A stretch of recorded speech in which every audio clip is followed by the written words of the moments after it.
My name is Claire Anderson, and if you had told me a month ago that my own family would choose a beach over my life, I would have laughed in disbelief. But that was before the biopsy, before the word cancer slipped into my reality, like a blade between the ribs, and before I sat on my living room couch, staring at the family group chat in stunned silence.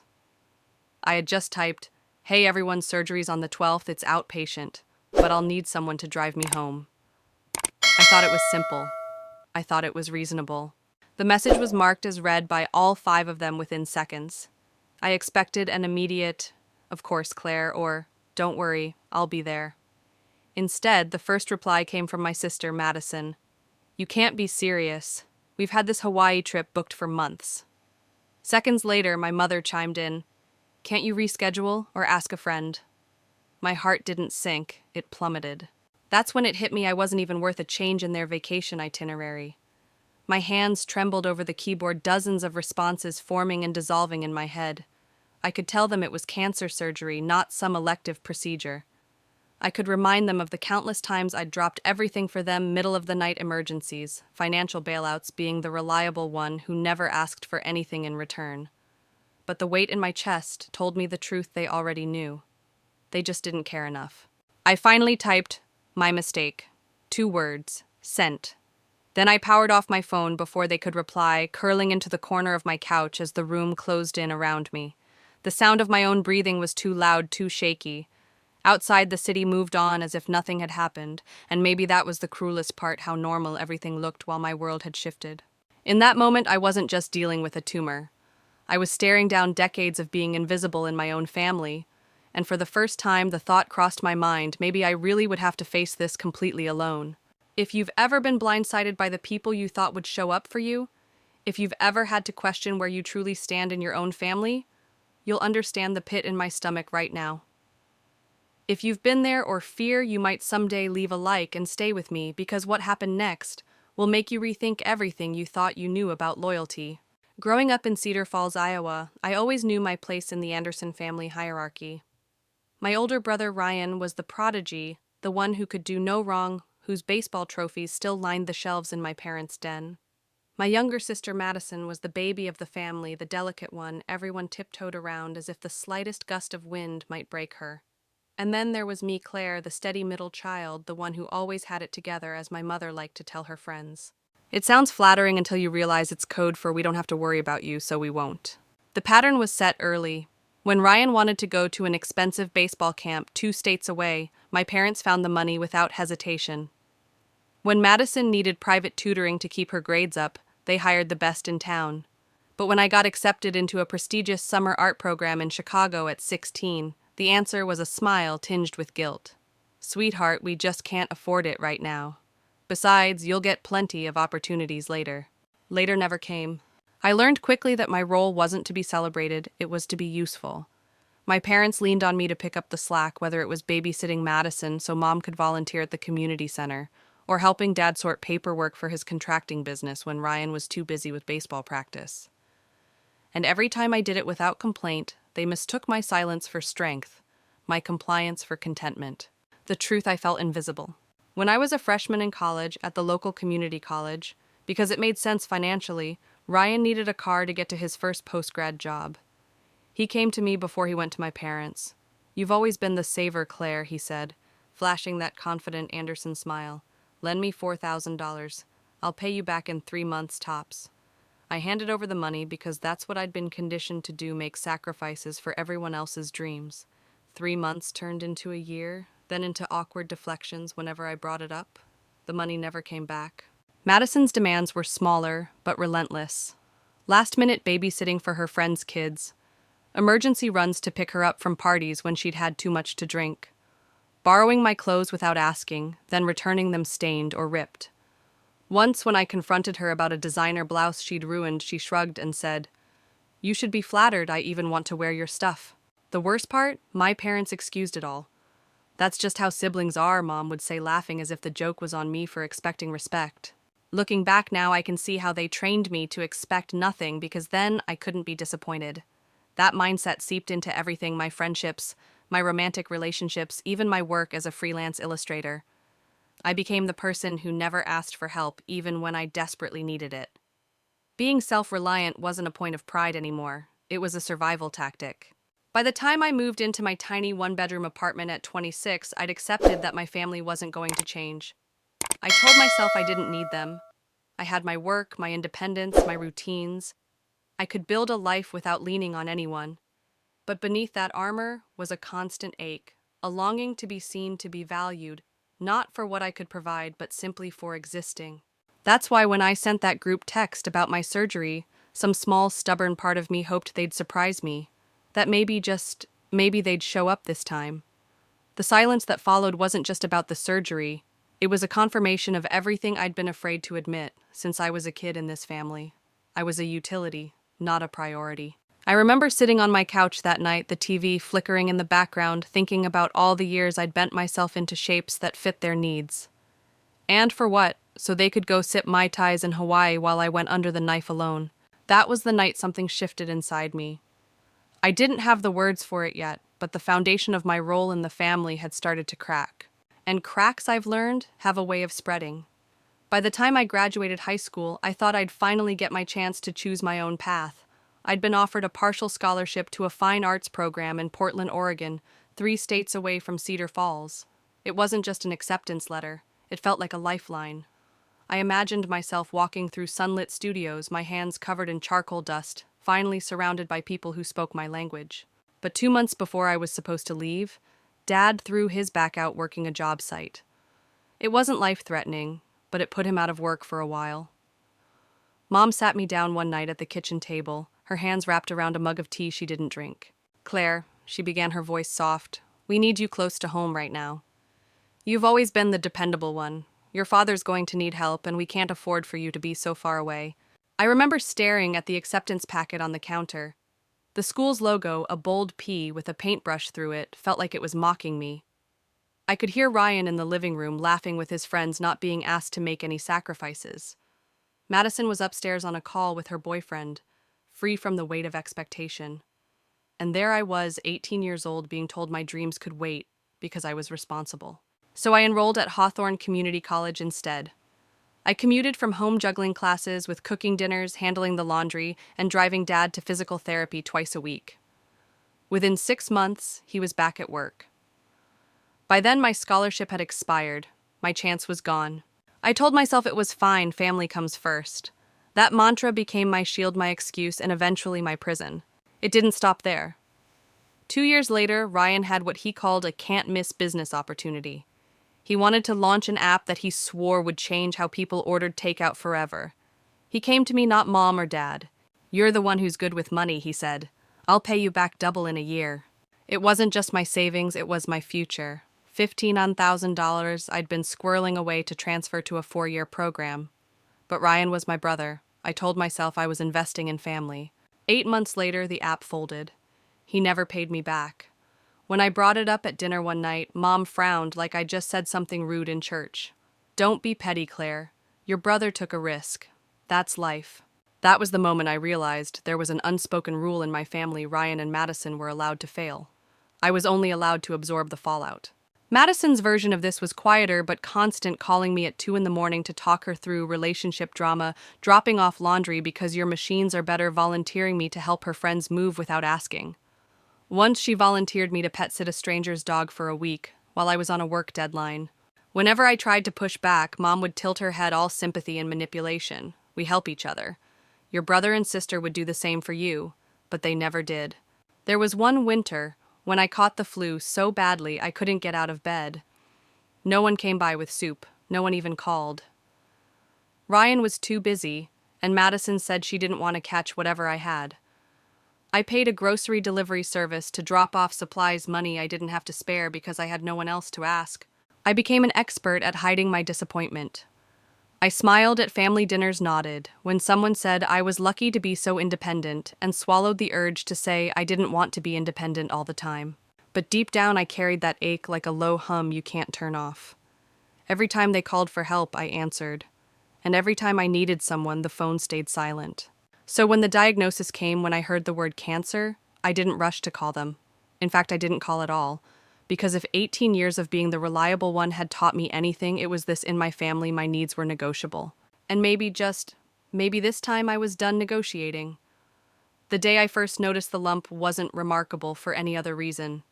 It was a Tuesday night in late March, one of those endless workdays where I'd been glued to my drafting tablet for over 14 hours straight. My shoulders were stiff, my eyes gritty, and my only company was a cold cup of coffee I'd forgotten to finish.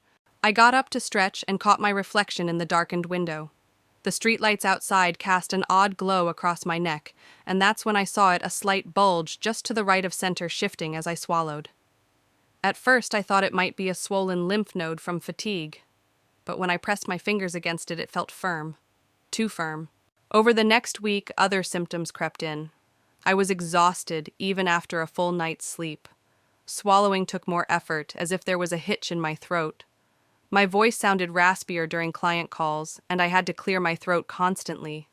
By Friday, I'd spent enough late nights spiraling through medical forms to know I couldn't just ignore it. I booked an appointment with my primary care physician, Dr. Emily Carter, a woman with kind eyes and a calm that could steady anyone's nerves. When I told her how long I'd noticed the lump and described my symptoms, her expression shifted just slightly into that professional mask doctors wear when they're thinking several steps ahead. "I want to order an ultrasound and some blood work," she said, jotting notes in my file.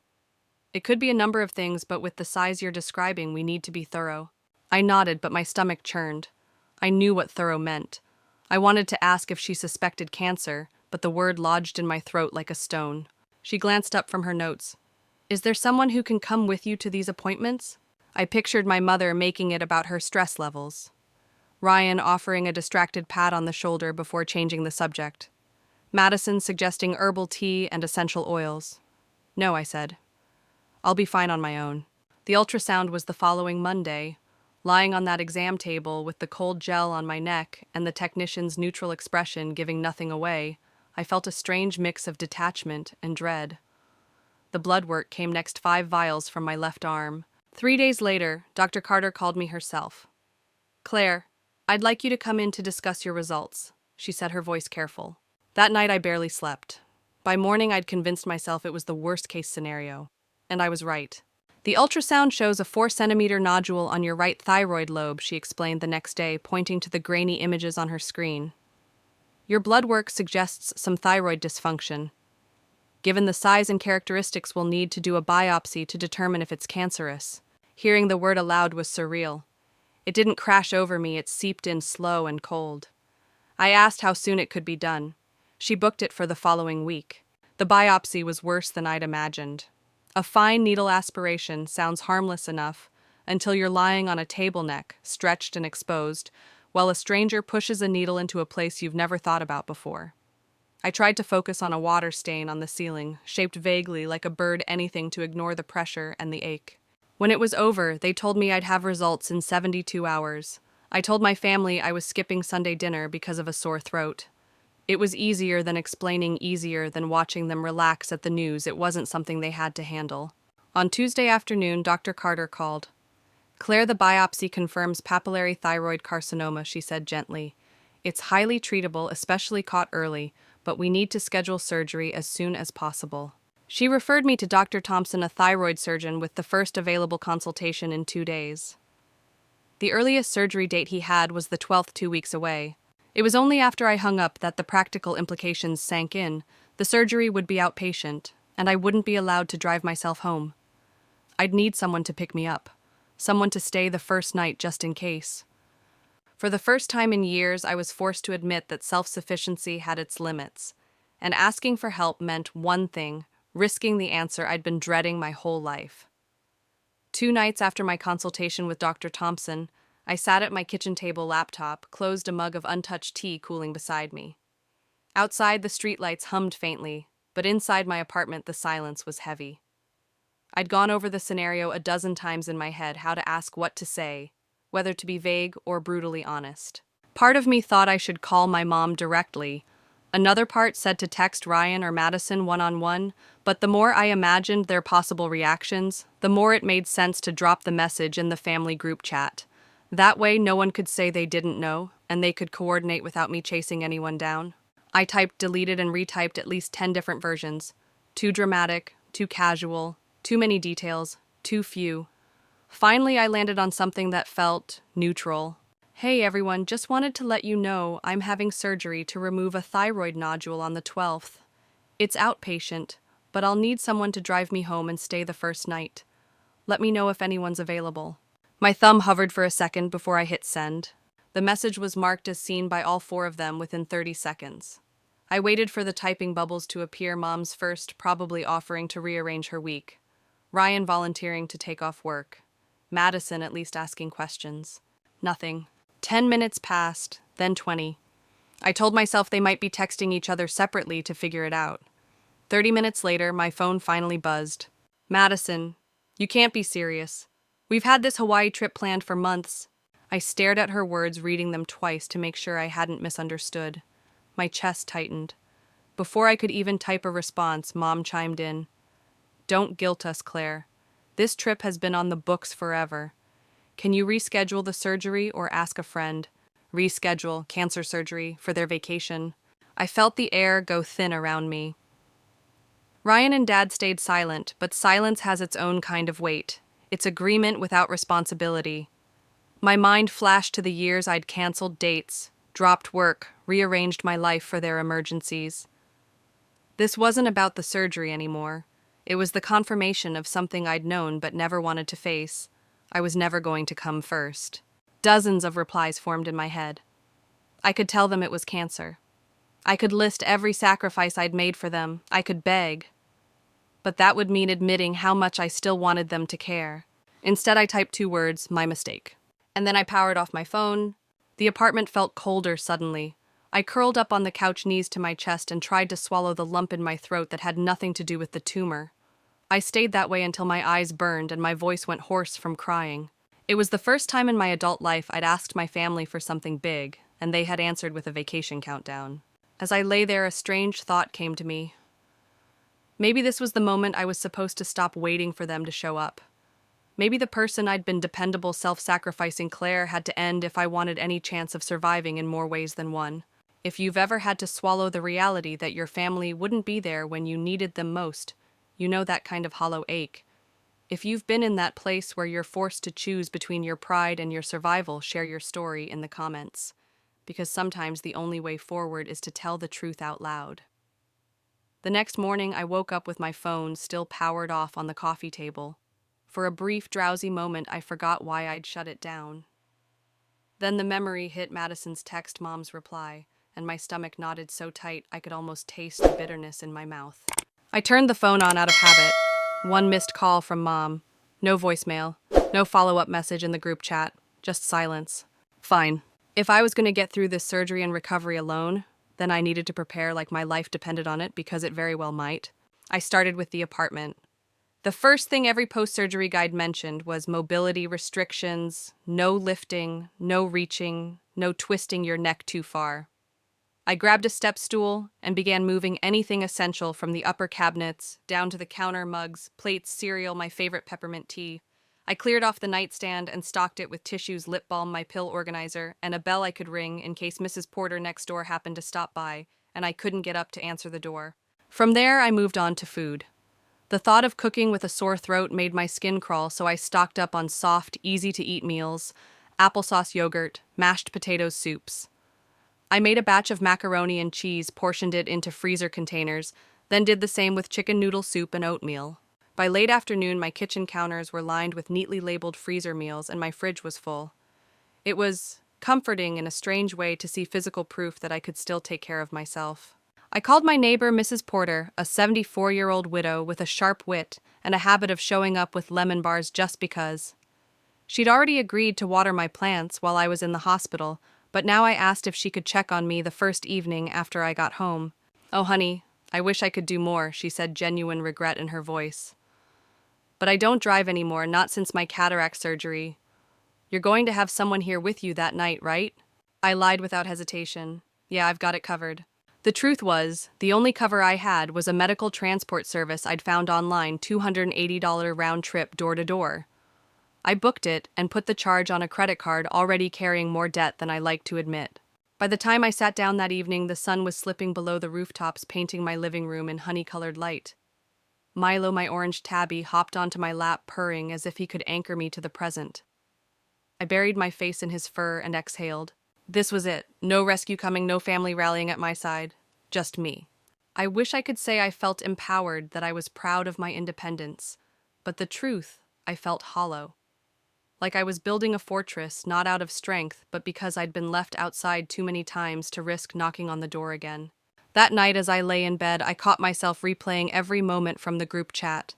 The way they'd read the message and let it sit. Madison's flippant text.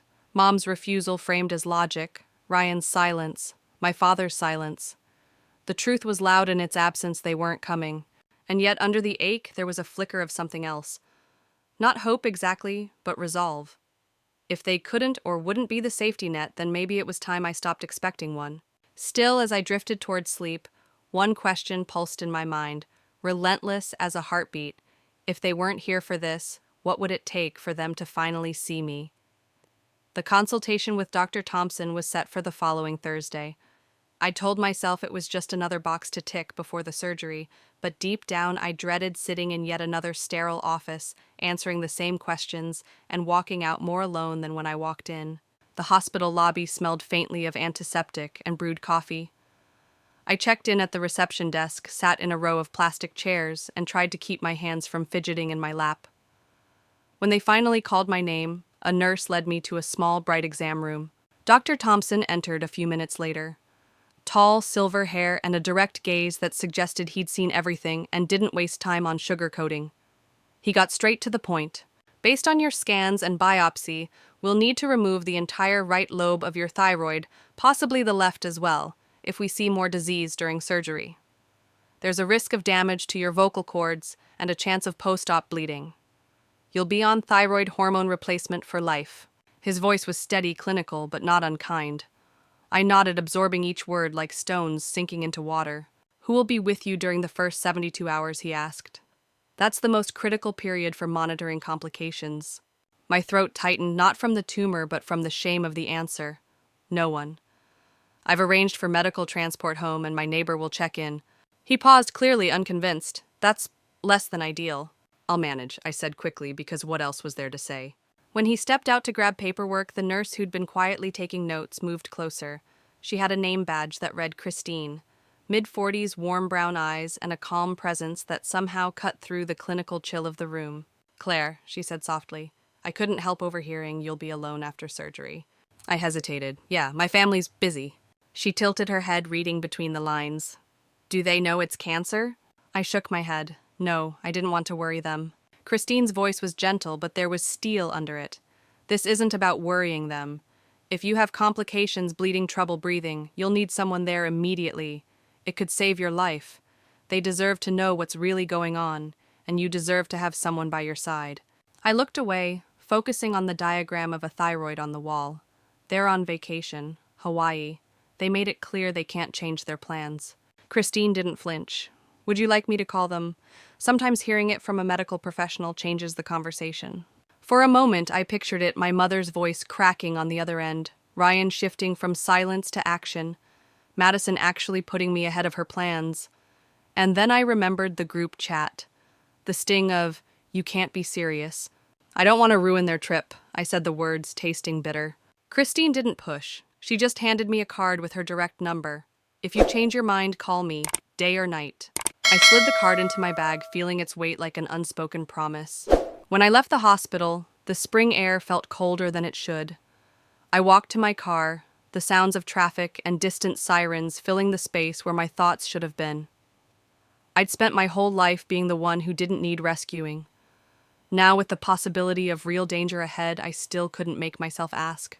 Maybe it was pride, maybe it was habit, or maybe deep down I already knew the answer and I wasn't ready to hear it confirmed. But as I drove home, Christine's question replayed in my mind. Do they know it's cancer? If you've ever kept the hardest truths to yourself, just to avoid the sting of indifference, you'll understand why I stayed silent. If you've been there holding back what matters most because you can't face their reaction, tell me in the comments. Sometimes that's the loneliest place in the world. The morning of the surgery came before I was ready. I'd been awake since 4 a.m., staring at the ceiling in my dimly lit bedroom, listening to the hum of the refrigerator in the other room. By 5:15, I was dressed in loose sweatpants and a zip-up hoodie, hair pulled back hospital bag packed with the Essentials charger lip balm, a small pillow to hold against my throat for the ride home. Milo wove between my legs, sensing something was different. At exactly 6 hours, the medical transport van pulled up outside my building. The driver, a man in his 50s with mirrored sunglasses, loaded my bag without small talk. The streets were nearly empty, the sky still streaked in pale pink and gold. I watched shop owners pulling up metal shutters, joggers moving in packs, people starting their days. And I wondered how many of them had someone they could call at a time like this. The hospital was buzzing when we arrived. Couples, parents with children, friends holding each other's coats. Everywhere I looked, people had someone. Everyone except me. At the check-in desk, a cheerful woman with purple reading glasses processed my forms. "Someone's picking you up later, right?" she asked, glancing over the top of her frames. "I've arranged transport," I said, forcing a small smile. Her expression flickered, but she nodded and handed me a pager. "We'll buzz you when it's time." When my pager lit up, a nurse led me back to pre-op. I changed into a hospital gown, my clothes folded neatly into a plastic bag. As she placed an IV in my arm, she asked, "Is there someone waiting for you?" "No," I replied, sharper than I meant. Her pen paused over the chart before she continued silently. I was lying on the narrow gurney staring at the thin curtain that separated me from the patient next door when a familiar voice broke through the low hum of the ward. "Claire." I turned my head to see Christine standing there, her brown eyes warm but alert. "I assist Dr. Thompson on surgery days," she said with a small smile. "I wanted to check on you before we start." A strange relief washed over me. Someone had remembered me. "How are you feeling?" she asked, pulling the thin blanket higher over me. "Nervous," I admitted, my voice barely above a whisper. Her gaze flicked to my chart. "Still no one listed as your post-op contact." I hesitated, knowing where this was going, as planned. She sat down beside the gurney. "Claire, this isn't a minor procedure. The first 72 hours are critical. If you bleed, if you have trouble breathing, you need help immediately." She lowered her voice. "Does your family know it's cancer?" I shook my head. "They think it's just a thyroid thing. I didn't want to worry them." Christine's expression softened, but her tone stayed firm. "This isn't about worry, it's about safety. If you want, I can call them right now. Explain exactly what's happening." I pictured Mom on the lanai of some Hawaiian resort, coffee in hand, scrolling through her phone between sightseeing plans. I pictured Madison posting beach selfies. Ryan already thinking about his golf tee time. Would it even matter? "I don't want to ruin their trip," I said. Christine leaned in slightly. "You're not ruining anything. You're giving them a chance to show up. If they don't, then at least you'll know." For a moment, I just listened to the steady beeping of a monitor in the next bay. Then I gave the smallest nod. "She didn't waste time. I recited Mom's cell, explaining she'd only get messages when connected to Wi-Fi at the hotel. Christine jotted it down and squeezed my hand. "I'll make sure she understands." As she walked away, a strange lightness replaced the knot in my chest. Whether they came or not, the secret was out. Minutes later, the anesthesiologist arrived, explaining the medications as he adjusted my IV.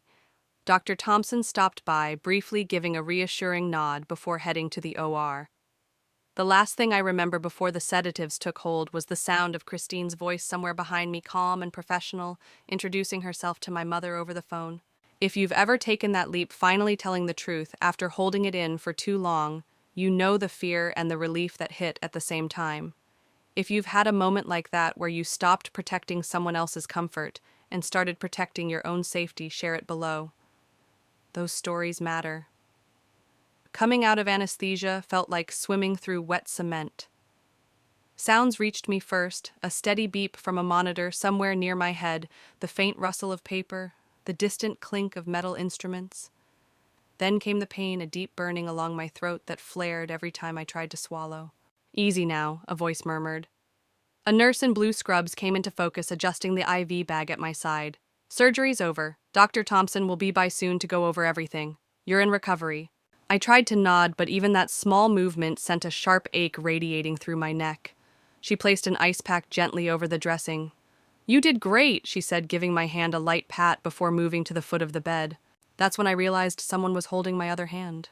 I turned my head carefully, wincing against the pull of the bandage, and saw a familiar turquoise bracelet, the one I'd bought my mother for Mother's Day 3 years ago. Above it, fingers curled tightly around mine. and above that, my mother's face. Her eyes were rimmed red cheeks, pale hair slightly frizzy as if she'd been in a hurry. "Mom," my voice came out a ragged whisper. Her head snapped up, relief flooding her features. "Oh, sweetheart. You're awake." She squeezed my hand gently, like she was afraid I might break. Before I could process her being there, the curtain shifted and my father stepped in, followed by Ryan and Madison. They all looked different. Rumpled clothes, tired eyes, the kind of travel-worn look you only get from red-eye flights. For a moment I thought I was hallucinating. Then Ryan moved toward the bed, awkward in the small space. "Hey," he said softly. "How are you feeling?" Madison's lip trembled and she blurted out, "I'm so sorry, Claire, I didn't know. I didn't get it before. I'm sorry." I glanced between them, still struggling to connect this scene with the silence of the group chat just days ago. My mom, noticing my confusion, reached for a notepad from the bedside table. "Christine called me," she explained. "She told us everything. The cancer, the risks. We got the next flight out of Honolulu."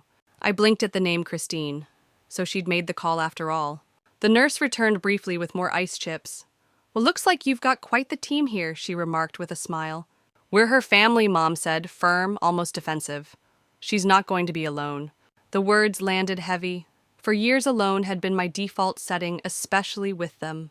Hearing her say it like a promise made something twist inside me, part relief, part wariness. Dr. Thompson came in a few minutes later, explaining the results: full thyroid removal. No spread beyond the gland, prognosis excellent. My family listened intently, asking questions, taking notes. I lay back against the pillow, trying to reconcile this sudden attentive presence with the people who'd once told me to reschedule surgery for a trip. When the doctor left, silence settled again, heavier this time. I picked up the notepad and wrote in shaky letters, "You didn't have to come."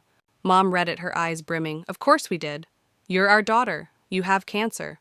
I wanted to point out that I'd needed them long before this moment, but my throat ached too much for that battle. Instead, I wrote, "Thank you for coming."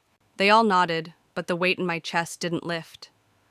Gratitude was the polite script, and I'd learned to play my role well. Yet under it, something else had begun to stir, a quiet, simmering question. What happens after the crisis is over? If you've ever had someone show up at the 11th hour after years of absence, you know the complicated cocktail of emotions it stirs. If you've lived that contradiction, relief, tangled with resentment, tell me in the comments. Because this was only the beginning of what needed to be said. The day after surgery, I was moved from the recovery ward to a quiet observation room. My throat was still raw, my voice a hoarse whisper, but my mind foggy, as it was kept circling the same question. How could they be here now, hovering over me like guardian angels, when just a week ago they'd acted like my life could be put on hold for their beach vacation? By mid-morning, the four of them were in my room, taking turns fussing over the pillows, adjusting the blinds, asking if I needed water. I let them, partly because I was too tired to protest, partly because I wanted to see how long this sudden attentiveness would last. Eventually, the conversation turned to logistics: who would stay with me at my apartment, who would handle groceries, who would drive me to follow-ups. Mom was in full project manager mode. "I can take time off work for the first week," she said, already jotting down notes. "I'll push back my interviews," Ryan added. "They can wait." "I'll cancel my classes," Madison said quickly. "I want to be here." They spoke like there had never been a question of whether they'd step up, like we were simply dividing duties after a mutual agreement. And something inside me snapped. I reached for the notepad, my hand trembling not from weakness, but from the pressure of everything I'd been holding back. In big, uneven letters, I wrote, "Where were you when I asked?" The room fell silent. Mom froze mid-sentence, her pen hanging in the air. Ryan shifted uncomfortably in his chair. Madison's eyes darted toward the floor. "Claire," Mom began, her voice unsteady, "we didn't understand how serious it was." I flipped to a new page. "You never asked." Dad, who'd been quiet until now, cleared his throat. "You said it was just a thyroid thing. You didn't say cancer." Another page. "You didn't care enough to ask." The tears came before I could stop them, blurring the ink on the page. Years of being the dependable one, the default problem solver, the person they could lean on without ever leaning back, it all condensed into that moment. Ryan leaned forward, elbows on his knees. "You're right," he said quietly. "I saw your message and thought, you'd handle it. Like you always do. I didn't think about what that meant for you." Madison's voice cracked. I've been so selfish. I just assumed you didn't need me. I liked thinking of you as the strong one. It made me feel better about being the mess. Mom set her notebook down and met my eyes her own wet. We've taken you for granted, Claire, for years, and it's not okay. It should have felt like vindication, but instead I just felt tired. Tired of having to break apart to be seen. Tired of them needing a crisis to remember I existed beyond my usefulness. I scribbled one last line: I needed you before this too. Mom reached for my hand. I know. And we weren't there, but we are now, and we want to do better. Will you let us try? I studied their faces, truly looked. The guilt was real. The regret was real. But so was the history that had brought us here. Letting them try didn't mean forgetting. It didn't mean forgiving overnight. It meant deciding whether I was willing to risk being disappointed again. I gave a small nod, not because I was ready to let go of the hurt, but because I wanted to see if they could back their words with action. If you've ever had to decide whether to open the door to people who once left you standing outside, you know how heavy that choice is. If you've faced that crossroads between guarding yourself and giving someone a second chance, share your thoughts below. Because sometimes the bravest thing you can do is risk believing they might change. The first 72 hours after surgery were a blur of ice packs, pain medication, and cautious sips of broth. True to their word, my family rotated shifts in my small apartment. Mom claimed the recliner by my bed, knitting between checking my temperature and making sure I took my pills on time. Dad came by mid-morning with grocery bags, restocking my fridge like he was provisioning for a winter storm. Ryan handled the pharmacy runs, returning with not just my prescriptions, but a pack of my favorite ginger candies. Madison flitted in and out, fussing over my pillows, and bringing herbal teas she swore would help my throat. On the surface, it looked perfect, like the version of family I used to imagine when I was younger, and sick in bed waiting for someone to knock on my door. But underneath, I couldn't shake the awareness that it had taken a cancer diagnosis to make this happen. I wondered if their sudden reliability would last once the stitches healed and the crisis faded. The first real test came on the third night. Mom had to go home to sleep in her own bed, so Ryan was scheduled to stay over. Around 8 p.m., my incision started to ache more sharply than usual. I mentioned it offhand, and to my surprise, Ryan didn't brush it off. He set down his phone, propped me up with an extra pillow, and made me take my next dose early, promising to log the time so we didn't double up later. It wasn't dramatic, just steady present. And for the first time in years, I let myself relax a little in my brother's care. The following morning, Madison arrived with a stack of magazines and a smoothie she'd blended herself. She hovered awkwardly until I took a sip. I Googled recipes for post-thyroid surgery diets, she admitted. It's not terrible, right? I managed a small smile. Not terrible. She grinned like she'd just been handed a gold star. By the end of the week, they had established an unspoken rhythm. Dad would drop by after work. Ryan handled the heavier chores Madison took, the softer ones laundry, tidying up, making tea. Mom coordinated it all, checking in on everyone's availability like she was running a mission control center. I wanted to believe this was more than guilt. I wanted to believe it was the start of something sustainable. But part of me was waiting for the other shoe to drop. One evening, as Madison was folding a blanket on the couch, she hesitated. Claire, I was looking at my calendar for next month. Do you think you'll still need someone to come by then? The old me might have said, no, I'll be fine, eager to let them off the hook. But something in me had shifted. Yes, I said simply. It's not just about the physical recovery. I want you here. She nodded, biting her lip like she was absorbing the weight of that request. Okay, then I'll make it work. It was a small exchange, but it lodged in my chest like a seed. Maybe they really were listening now. That night, lying in bed, I found myself thinking about the people watching this story unfold. If you've ever had someone step up for you after years of absence, you know how cautiously hope creeps in. If you felt that fragile shift, the possibility that someone might finally show up for real, drop a comment and tell me. Those moments matter more than we think. By the second week of recovery, the swelling along my neck had eased enough for me to speak without wincing every time. My voice was still a little raspy, but I could finally have more than a two-sentence conversation without feeling like my throat was on fire. And with that came a decision I'd been circling since the hospital. If my family was truly going to change, they needed to hear the things I'd kept inside for years. I started with Ryan. He'd stopped by one afternoon carrying a bag of groceries and a six-pack of sparkling water. After he'd unpacked them, I gestured toward the couch. "Sit for a minute," I said. He looked wary, but he sat. "You remember that $4,000 I lent you for the car?" I began, watching his expression shift. "I wasn't sitting on extra money, Ryan. That was my transfer fund for art school. You promised you'd pay me back in 3 months. It's been years." He ran a hand over his jaw. "I know. I avoided it because I didn't want to admit I'd screwed you over. I just assumed you'd be fine without it." I met his eyes. "That assumption is the problem. I wasn't fine. I just didn't let you see it." For a moment he didn't speak. Then he reached into his backpack and pulled out a small notepad. "I've been thinking about this since the hospital. I can't write you a check for the full amount right now, but I can pay you back in installments with interest, if you'll let me." I wasn't expecting the tightness in my chest that followed. It wasn't about the money, it was the acknowledgement. I nodded slowly. "That's a start." A few days later, I had my moment with Madison. She was driving me to a follow-up appointment, the kind of quiet car ride where you can hear the turn signal echo. Halfway there, she blurted, "I used to be jealous of you, you know. You were always so put together." I felt like the disaster sibling, and I leaned into it because it was easier. I let out a dry laugh. "Madison, I wasn't put together. I was just good at hiding it. And everyone let me hide because it kept the peace." Her grip tightened on the steering wheel. "I know. I'm trying to figure out how to be different now.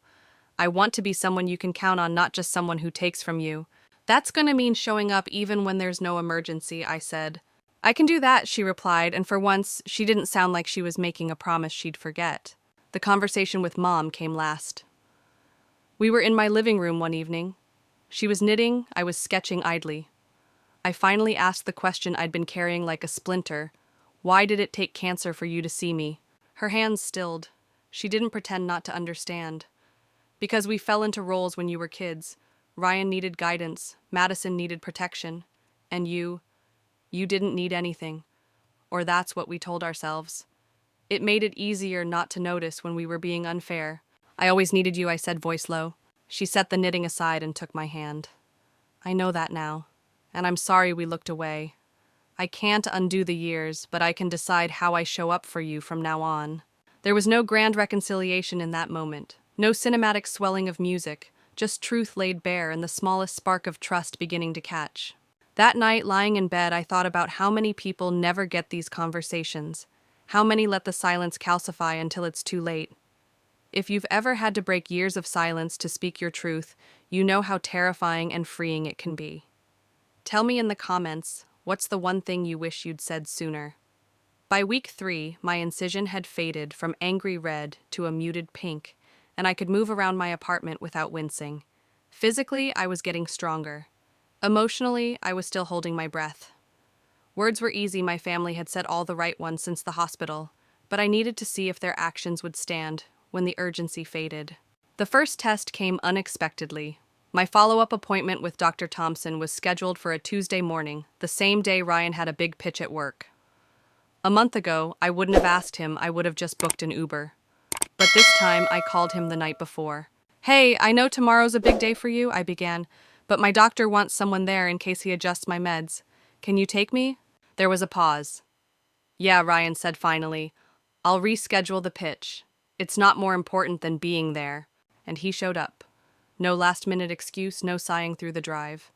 He even took notes during the appointment, then swung by the pharmacy on the way back. I didn't say it out loud, but inside something loosened. A few days later, it was Madison's turn. She texted me a photo of a flyer for a pottery class. "Thought you might like this. Want to go together?" In the past, she'd have invited me as an afterthought, if at all. Now she was initiating planning around my recovery. We signed up for the Saturday session. She picked me up early, brought coffee, and actually listened when I talked, really listened, without steering the conversation back to herself. On the drive home, she admitted I didn't realize how much I missed just hanging out with you without needing something from you. Mom, though, was the one I watched most closely. She'd always been the center of the family's orbit, the one who set the tone. One rainy afternoon, she called to ask if she could come by. When she arrived, she carried a box. Inside was a refurbished drafting table she'd found online. I know you've been working from the kitchen table, she said almost shyly. Thought this might help you get back to your art without straining your neck. It wasn't just the gift, it was the fact she'd thought about what I needed without me asking. That was new. Still, I wasn't naive. Change is fragile in its early stages. That weekend, I decided to push a little further. Over dinner, I told them I was considering enrolling in an online fine arts program in Portland, the same city I'd turned down years ago. I watched their faces carefully bracing for the old responses about practicality and staying close to home. Instead, Ryan asked, "How can we help make that happen?" Madison offered to connect me with a friend in the program. Mom started talking about how we could rearrange my workspace for classes. It was overwhelming in the best way, but also bittersweet. This was the support I'd craved when I was 18, and now I was finally getting it because they'd almost lost me. Later that night, after they'd left, I sat at my new drafting table and traced the scar on my neck. I thought about the people watching my story play out here, wondering if change like this is real. If you've ever tested someone after they swore they'd change, you know the mix of hope and doubt it brings. If you've lived that delicate balance, wanting to trust but needing proof, share your experience below. Sometimes the tests we set aren't about catching someone failing. They're about seeing if they'll show up when it's no longer convenient. The decision to apply for the fine arts program in Portland didn't come in a single moment of clarity. It built slowly, like a tide creeping higher with each small act of support I'd seen over the past few weeks. The drafting table from Mom, Ryan's willingness to miss a work pitch, Madison showing up early to pottery class just to bring me coffee. One rainy Thursday afternoon, I sat at that new drafting table, a half-finished charcoal sketch in front of me, and realized I wasn't just daydreaming anymore, I was ready. I pulled up the program's website and began filling out the application.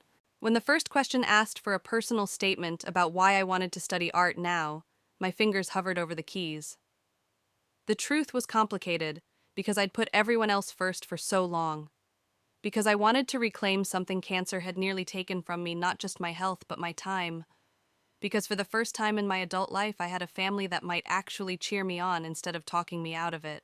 That weekend, I invited everyone over for dinner. They assumed it was just a regular family meal. Between bites of pasta, I cleared my throat and said I'm applying to the fine arts program in Portland, the same one I turned down years ago. The room went quiet for a beat. In the past, that pause would have been followed by reasons why it was impractical, money-distant stability. This time, Ryan leaned forward. "That's incredible. What do you need from us?" Madison's face lit up. "My friend Jenna graduated from that program last year. I can connect you two, she'd love to tell you about it." Mom's eyes softened in a way I wasn't used to. "We'll figure out the logistics. If it means you need time away for in-person workshops, we can make sure things here are handled." I was stunned into silence for a second. Then I laughed a small, disbelieving sound. "So, no one's going to tell me it's a bad idea?" "Not this time," Mom said firmly. "We've held you back enough." Over the next week, they proved it wasn't just talk. Ryan helped me photograph my portfolio pieces, arranging the lighting so each image looked professional. Madison sat with me while I worked on the personal statement, tossing out prompts that actually made me dig deeper instead of just skimming the surface. Dad offered to co-sign for a small student loan if I needed it, something I never would have imagined him suggesting before. The night before I submitted the application, I found myself staring at the scar on my neck in the bathroom mirror. It had faded from angry red to a pale line, a reminder of both what I'd been through and what had shifted since. For years, I'd measured my worth by how little I needed, by how much I could give without asking for anything in return. Now I was learning that there was strength in letting people show up for me. When I finally hit submit, a wave of relief washed over me, not just because the application was done, but because it felt like planting a flag in the ground. This was my life, and I was allowed to take up space in it. If you've ever stepped back toward a dream you once had to abandon, you know how terrifying and exhilarating it can be. If you've had that moment choosing yourself after years of putting others first, share it below. Because sometimes the scariest part isn't chasing the dream, it's believing you deserve to. The email came on a quiet Tuesday morning. I'd just poured my first cup of coffee when my phone buzzed with a notification from the Portland School of Fine Arts. My stomach clenched so sharply I had to set the mug down before I spilled it. I sat at the drafting table, the cursor hovering over open. For a second, I considered waiting until later, when someone could be here with me. But then I remembered all the years I'd handled life's biggest moments, good and bad, alone. I clicked. Congratulations, we are delighted to offer you admission to the Fine Arts Program class of 2028. I stared at the screen, reading it twice, then a third time. My chest felt too small for the rush of air I was pulling in. It wasn't just the acceptance, it was everything that had to break and be rebuilt to get here. Without thinking, I texted the family group chat I got in. The replies came faster than I could have imagined a month ago. Ryan knew you would. Proud of you, sis. Madison, nice. When do we start shopping for supplies, Mom? I'm crying. We'll celebrate tonight. Your choice of restaurant. Even Dad? About time someone in this family did something bold. By dinner that evening, they were at my apartment with takeout from my favorite Italian place, a bottle of sparkling cider and a small wrapped box. Inside was a brand new set of professional-grade brushes. For your first class, Mom said, her voice thick. We ate, laughed, and talked about the logistics, how I'd balance coursework with my freelance work, whether I'd need to travel for any in-person sessions, and yes, how they could help. This time the offers didn't feel like lip service. They were concrete, specific, willing. Later, after everyone left, I sat by the window watching the streetlights flicker on. I thought about the night I'd first texted them about the surgery, the sting of their silence, the curt replies, the certainty that I'd have to face everything alone. And now here we were. I wasn't naive enough to believe that one turning point had erased decades of patterns. We still had work to do, conversations to keep, having old habits to break. But the difference was this: they'd proven they could choose to show up. And I'd proven I could ask. The scar on my neck caught the light from the lamp, a pale reminder of what it took to get here. I traced it gently, not with resentment this time, but with a strange kind of gratitude. That surgery had forced truths into the open that might have stayed buried forever. I picked up the brushes, running my fingers over the bristles. They felt like a promise, not that life would be perfect, but that I could live it on my terms. If you've ever been through something that cracked your world open, you know it's not just about surviving, it's about what you build afterward. If you believe in taking that second chance and letting yourself step into the life you've always wanted, tell me in the comments. And if this story has stayed with you, hit subscribe so we can keep walking through these moments together. Because sometimes the hardest conversations are the ones that set you free. Looking back, it still feels surreal how a single moment, a lump in my neck, a doctor's quiet concern, set off a chain of events that reshaped my life. The surgery saved my body, but the honesty it forced saved something even more fragile: the possibility of a real relationship with my family. We didn't transform overnight. There are still moments when old habits surface, when I catch myself slipping into the reliable one role without thinking, or when they forget that support isn't a one-way street. But now those moments don't go unspoken. We talk about them, we correct course. That's a change I once thought was impossible. The art program starts in the fall. My days will soon be filled with classes, projects, and deadlines. Things I used to think were luxuries I couldn't afford because someone else's needs always came first. Now they're priorities, mine, and the people around me for once are helping to make them happen. The scar on my neck has faded to a thin, pale line. It's not something I hide. To me, it's a reminder that strength isn't measured by how much you can endure alone, but by the courage it takes to admit you need help and to let people give it. If there's one thing I've learned, it's this: life doesn't hand you perfect timing. Sometimes the crisis comes before the healing, the fracture before the repair. But when you find yourself standing in that gap, you get to choose close off to protect yourself or open the door and give someone the chance to walk through. And sometimes when you least expect it, they do.